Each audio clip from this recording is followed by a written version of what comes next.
Oi, gente, como vocês estão? Vocês estão bom? Hoje eu tava aqui em casa fazendo umas tarefas domésticas, assim, né? Hoje é sábado, e aí não tinha nada muito programado, enfim. E aí eu fui almoçar, enquanto eu tava almoçando, eu estava vendo alguns vídeos e me deparei com um que fez muito sentido pra algo que o Senhor já vinha falando ao meu coração há um tempo, já falou. E eu falei, cara, acho que eu vou gravar um vídeo sobre isso, porque talvez faça muito sentido para outras meninas e mulheres que me acompanham, que me escutem, enfim, porque a gente vai compartilhar, acho que, da mesma coisa. Vai fazer muito sentido. Não só para mulheres, mas especificamente para mulheres, que eu acho que isso rodeia mais as mulheres. Mas pronto,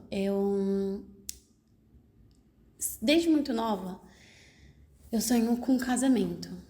Especificamente ali na faixa etária dos meus 13, 14 e 15, entre 13 e 15 anos. Foi a idade onde eu comecei a mais, assim, sonhar com vestido de noiva, com a decoração do meu casamento.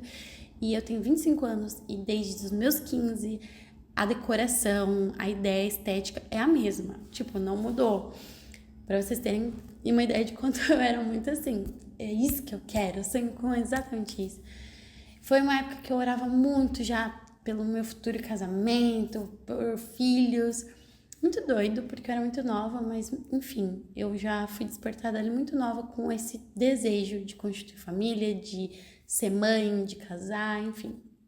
E aí, conforme o tempo vai passando, eu acho que a gente se encontra num lugar de muita comparação. Não uma comparação no sentido de. Eu já até fiz um texto sobre isso, né? Não uma comparação no sentido de inveja, de você invejar o que o outro tem, mas de você comparar. Caraca, a pessoa está vivendo isso, quando eu vou viver também essa estação? Isso é muito perigoso porque faz com que a gente acabe pulando estações que o Senhor quer que nós vivamos agora. A gente quer viver aquilo que não é para nós agora. E aí a gente pula estações, a gente atrapalha os planos de Deus, querendo colocar a nossa mãozinha, dar nosso jeitinho, sabe? Pronto. Eu, com a idade que tenho, comecei a me ver nesse lugar de olhar e falar, cara, mas parece que nunca vai acontecer. Nossa, eu já tô chegando numa idade que no meu plano, lá com 15 anos, eu já estaria pensando em ter filhos.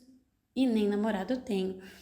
E aí você vai ficando nesse lugar. E aí um dia, estando com a minha mente muito ansiosa em relação a isso, o Senhor falou comigo. E aí, né, eu, eu levei um choquezinho de realidade. E Jesus falou: se eu voltar e você não tiver casado, você se contentaria em ter a mim, em me encontrar e casar comigo, sendo a noiva pro noivo, né? A noiva, a igreja de Cristo, encontrando o noivo, Jesus. Você se contentaria com isso? Você encontraria satisfação, contentamento em ter somente a mim? Em não ter casado na terra?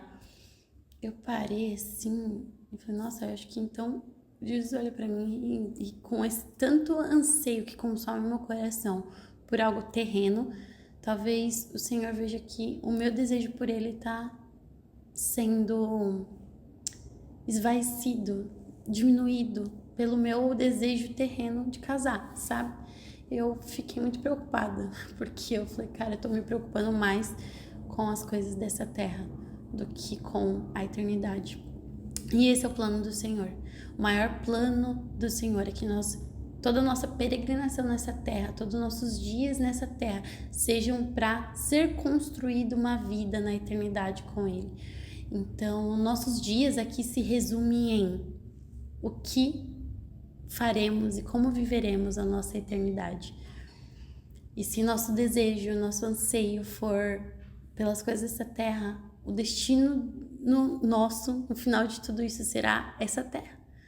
A palavra é muito clara em dizer que para nós não construirmos, não acumularmos tesouros nessa terra, porque aqui a traça corrói, o ladrão rouba, enfim, mas que o nosso desejo seja construir um legado, acumular tesouros eternos, onde a traça não corrói, onde o ladrão não rouba. E o Senhor nos chama para isso, sabe? A nossa geração, uma geração que tem tentado não, né? Tem sido muito distraída. O inimigo, ele tem sondado a gente, nos perseguido, nos encurralado de todas as formas, com muitas informações, com muitos desejos, muitas ambições. E por um descuido nosso, nós podemos cair nessa armadilha de desejar ser ricos, de desejar ser bem... ter uma vida muito maravilhosa, ter bens materiais, viajar muito e não sei o que, e só pensar nas coisas dessa terra. Mateus 6,33 diz: busque o reino do céu e a sua justiça em primeiro lugar, e as demais coisas serão acrescentadas. Então, o desejo do Senhor é que a soberania, a primazia da nossa vida seja buscar o Senhor. Então, tudo na nossa vida deve se resumir em buscar ter uma vida agradável aos olhos do Senhor, uma vida digna de viver a eternidade com o Senhor, uma vida que seja irrepreensível e uma busca incansável em viver uma vida santa aos olhos do Senhor.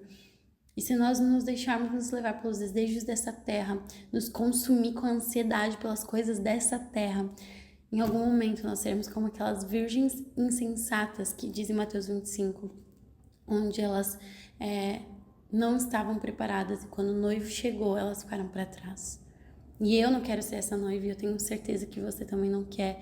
Então, eis que ainda há tempo. Se prepare, seja uma noiva que busque as coisas que são excelentes aos olhos do Senhor. E as demais coisas serão acrescentadas a você. Não estou dizendo que você não vai casar, eu espero muito que eu case. Mas se o Senhor não quiser que seja dessa forma, será que eu encontrarei contentamento em ter somente ao Senhor? Será que eu estarei satisfeita em, no fim desta vida, não ter vivido planos ou sonhos meus terrenos, mas passar toda uma eternidade com o meu Senhor? Isso deve ser o maior desejo da nossa vida e que a gente possa se perguntar, porque se a sua resposta for não para isso, ainda há tempo de reajustar esses teus desejos no seu coração.